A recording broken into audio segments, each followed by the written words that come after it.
ਰਾਜਸਥਾਨ ਸਰਕਾਰ ਨੇ ਸਿੱਖ ਕਕਾਰਾਂ ਬਾਰੇ ਵੱਡਾ ਫੈਸਲਾ ਲਿਆ ਹੈ। ਹੁਣ ਪ੍ਰੀਖਿਆਵਾਂ ਵਿੱਚ ਵਿਦਿਆਰਥੀਆਂ ਨੂੰ ਕਕਾਰ ਪਾਉਣ ਦੀ ਮਨਜ਼ੂਰੀ ਦੇ ਦਿੱਤੀ ਗਈ ਹੈ।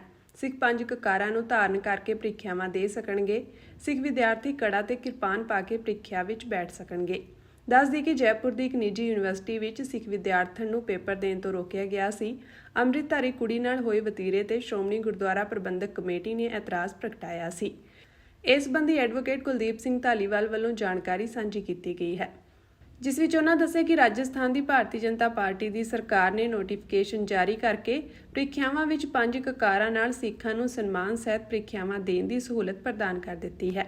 ਉਹਨਾਂ ਕਿਹਾ ਕਿ ਇਹ ਕੇਂਦਰ ਸਰਕਾਰ ਦੀਆਂ ਗਾਈਡਲਾਈਨ ਜੋ ਬੜੀ ਮਿਹਨਤ ਨਾਲ ਭਾਰਤੀ ਘੱਟ ਗਿਣਤੀ ਕਮਿਸ਼ਨ ਦੇ ਚੇਅਰਮੈਨ ਸਰਦਾਰ ਇਕਬਾਲ ਸਿੰਘ ਲਾਲਪੁਰਾ ਨੇ ਕੇਂਦਰ ਸਰਕਾਰ ਵਿੱਚ JEE ਦੀ ਪ੍ਰੀਖਿਆ ਲਈ ਲਾਗੂ ਕਰਵਾਈਆਂ ਸਨ। ਉਹਨਾਂ ਕਿਹਾ ਕਿ ਰਾਜਸਥਾਨ ਲਈ ਪੰਜਾਬ ਭਾਜਪਾ ਦੀ ਟੀਮ ਸਾਡੇ ਮਾਣਯੋਗ ਪ੍ਰਧਾਨ ਸੁਨੀਲ ਜਾਖੜ ਜੀ ਅਤੇ ਕਾਰਜਕਾਰੀ ਪ੍ਰਧਾਨ ਅਸ਼ਵਨੀ ਸ਼ਰਮਾ ਜੀ ਦੀ ਅਗਵਾਈ ਵਿੱਚ ਰਾਜਸਥਾਨ ਸਰਕਾਰ ਦੇ ਸੰਪਰਕ ਵਿੱਚ ਸਨ। ਸ਼੍ਰੋਮਣੀ ਕਮੇਟੀ ਨੂੰ ਪੰਜਾਬ ਅਤੇ ਦੂਜੇ ਰਾਜਾਂ ਵਿੱਚ ਵੀ ਇਹ ਲਾਗੂ ਕਰਵਾਉਣੀਆਂ ਲੋੜੀਂਦੀਆਂ ਹਨ ਤਾਂ ਜੋ ਅੱਗੇ ਕਿਸੇ ਸਿੱਖ ਭੈਣ ਭਰਾ ਨੂੰ ਸਮੱਸਿਆ ਨਾ ਆਵੇ।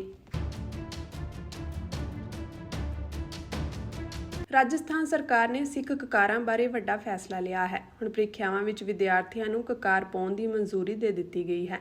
ਸਿੱਖ 5 ਕਕਾਰਾਂ ਨੂੰ ਧਾਰਨ ਕਰਕੇ ਪ੍ਰੀਖਿਆਵਾਂ ਦੇ ਸਕਣਗੇ।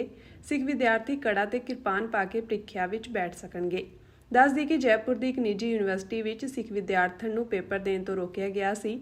ਅੰਮ੍ਰਿਤਧਾਰੀ ਕੁੜੀ ਨਾਲ ਹੋਏ ਵਤੀਰੇ ਤੇ ਸ਼੍ਰੋਮਣੀ ਗੁਰਦੁਆਰਾ ਪ੍ਰਬੰਧਕ ਕਮੇਟੀ ਨੇ ਇਤਰਾਜ਼ ਪ੍ਰਗਟਾਇਆ ਸੀ। ਇਸ ਸੰਬੰਧੀ ਐਡਵੋਕੇਟ ਕੁਲਦੀਪ ਸਿੰਘ ਧਾਲੀਵਾਲ ਵੱਲੋਂ ਜਾਣਕਾਰੀ ਸਾਂਝੀ ਕੀਤੀ ਗਈ ਹੈ, ਜਿਸ ਵਿੱਚ ਉਹਨਾਂ ਦੱਸਿਆ ਕਿ ਰਾਜਸਥਾਨ ਦੀ ਭਾਰਤੀ ਜਨਤਾ ਪਾਰਟੀ ਦੀ ਸਰਕਾਰ ਨੇ ਨੋਟੀਫਿਕੇਸ਼ਨ ਜਾਰੀ ਕਰਕੇ ਪ੍ਰੀਖਿਆਵਾਂ ਵਿੱਚ 5 ਕਕਾਰਾਂ ਨਾਲ ਸਿੱਖਾਂ ਨੂੰ ਸਨਮਾਨ ਸਹਿਤ ਪ੍ਰੀਖਿਆਵਾਂ ਦੇਣ ਦੀ ਸਹੂਲਤ ਪ੍ਰਦਾਨ ਕਰ ਦਿੱਤੀ ਹੈ। ਉਹਨਾਂ ਕਿਹਾ ਕਿ ਇਹ ਕੇਂਦਰ ਸਰਕਾਰ ਦੀਆਂ ਗਾਈਡਲਾਈਨ ਜੋ ਬੜੀ ਮਿਹਨਤ ਨਾਲ ਭਾਰਤੀ ਘੱਟ ਗਿਣਤੀ ਕਮਿਸ਼ਨ ਦੇ ਚੇਅਰਮੈਨ ਸਰਦਾਰ ਇਕਬਾਲ ਸਿੰਘ ਲਾਲਪੁਰਾ ਨੇ ਕੇਂਦਰ ਸਰਕਾਰ ਵਿੱਚ JEE ਦੀ ਪ੍ਰੀਖਿਆ ਲਈ ਲਾਗੂ ਕਰਵਾਈਆਂ ਸਨ। ਉਹਨਾਂ ਕਿਹਾ ਕਿ ਰਾਜਸਥਾਨ ਲਈ ਪੰਜਾਬ ਭਾਜਪਾ ਦੀ ਟੀਮ ਸਾਡੇ ਮਾਣਯੋਗ ਪ੍ਰਧਾਨ ਸੁਨੀਲ ਜਾਖੜ ਜੀ ਅਤੇ ਕਾਰਜਕਾਰੀ ਪ੍ਰਧਾਨ ਅਸ਼ਵਨੀ ਸ਼ਰਮਾ ਜੀ ਦੀ ਅਗਵਾਈ ਵਿੱਚ ਰਾਜਸਥਾਨ ਸਰਕਾਰ ਦੇ ਸੰਪਰਕ ਵਿੱਚ ਸਨ। ਸ਼੍ਰੋਮਣੀ ਕਮੇਟੀ ਨੂੰ ਪੰਜਾਬ ਅਤੇ ਦੂਜੇ ਰਾਜਾਂ ਵਿੱਚ ਵੀ ਇਹ ਲਾਗੂ ਕਰਵਾਉਣੀਆਂ ਲੋੜੀਂਦੀਆਂ ਹਨ ਤਾਂ ਜੋ ਅੱਗੇ ਕਿਸੇ ਸਿੱਖ ਭੈਣ ਭਰਾ ਨੂੰ ਸਮੱਸਿਆ ਨਾ ਆਵੇ। ਰਾਜਸਥਾਨ ਸਰਕਾਰ ਨੇ ਸਿੱਖ ਕਕਾਰਾਂ ਬਾਰੇ ਵੱਡਾ ਫੈਸਲਾ ਲਿਆ ਹੈ। ਹੁਣ ਪ੍ਰੀਖਿਆਵਾਂ ਵਿੱਚ ਵਿਦਿਆਰਥੀਆਂ ਨੂੰ ਕਕਾਰ ਪਾਉਣ ਦੀ ਮਨਜ਼ੂਰੀ ਦੇ ਦਿੱਤੀ ਗਈ ਹੈ। ਸਿੱਖ 5 ਕਕਾਰਾਂ ਨੂੰ ਧਾਰਨ ਕਰਕੇ ਪ੍ਰੀਖਿਆਵਾਂ ਦੇ ਸਕਣਗੇ। ਸਿੱਖ ਵਿਦਿਆਰਥੀ ਕੜਾ ਤੇ ਕਿਰਪਾਨ ਪਾ ਕੇ ਪ੍ਰੀਖਿਆ ਵਿੱਚ ਬੈਠ ਸਕਣਗੇ। ਦੱਸ ਦਈਏ ਕਿ ਜੈਪੁਰ ਦੀ ਇੱਕ ਨਿੱਜੀ ਯੂਨੀਵਰਸਿਟੀ ਵਿੱਚ ਸਿੱਖ ਵਿਦਿਆਰਥਣ ਨੂੰ ਪੇਪਰ ਦੇਣ ਤੋਂ ਰੋਕਿਆ ਗਿਆ ਸੀ। ਅੰਮ੍ਰਿਤਧਾਰੀ ਕੁੜੀ ਨਾਲ ਹੋਏ ਵਤੀਰੇ ਤੇ ਸ਼੍ਰੋਮਣੀ ਗੁਰਦੁਆਰਾ ਪ੍ਰਬੰਧਕ ਕਮੇਟੀ ਨੇ ਇਤਰਾਜ਼ ਪ੍ਰਗਟਾਇਆ ਸੀ। ਇਸ ਸੰਬੰਧੀ ਐਡਵੋਕੇਟ ਕੁਲਦੀਪ ਸਿੰਘ ਧਾਲੀਵਾਲ ਵੱਲੋਂ ਜਾਣਕਾਰੀ ਸਾਂਝੀ ਕੀਤੀ ਗਈ ਹੈ, ਜਿਸ ਵਿੱਚ ਉਹਨਾਂ ਦੱਸਿਆ ਕਿ ਰਾਜਸਥਾਨ ਦੀ ਭਾਰਤੀ ਜਨਤਾ ਪਾਰਟੀ ਦੀ ਸਰਕਾਰ ਨੇ ਨੋਟੀਫਿਕੇਸ਼ਨ ਜਾਰੀ ਕਰਕੇ ਪ੍ਰੀਖਿਆਵਾਂ ਵਿੱਚ 5 ਕਕਾਰਾਂ ਨਾਲ ਸਿੱਖਾਂ ਨੂੰ ਸਨਮਾਨ ਸਹਿਤ ਪ੍ਰੀਖਿਆਵਾਂ ਦੇਣ ਦੀ ਸਹੂਲਤ ਪ੍ਰਦਾਨ ਕਰ ਦਿੱਤੀ ਹੈ।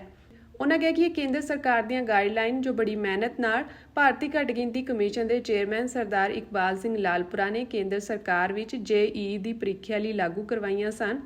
ਉਹਨਾਂ ਕਿਹਾ ਕਿ ਰਾਜਸਥਾਨ ਲਈ ਪੰਜਾਬ ਭਾਜਪਾ ਦੀ ਟੀਮ ਸਾਡੇ ਮਾਣਯੋਗ ਪ੍ਰਧਾਨ ਸੁਨੀਲ ਜਾਖੜ ਜੀ ਅਤੇ ਕਾਰਜਕਾਰੀ ਪ੍ਰਧਾਨ ਅਸ਼ਵਨੀ ਸ਼ਰਮਾ ਜੀ ਦੀ ਅਗਵਾਈ ਵਿੱਚ ਰਾਜਸਥਾਨ ਸਰਕਾਰ ਦੇ ਸੰਪਰਕ ਵਿੱਚ ਸਨ।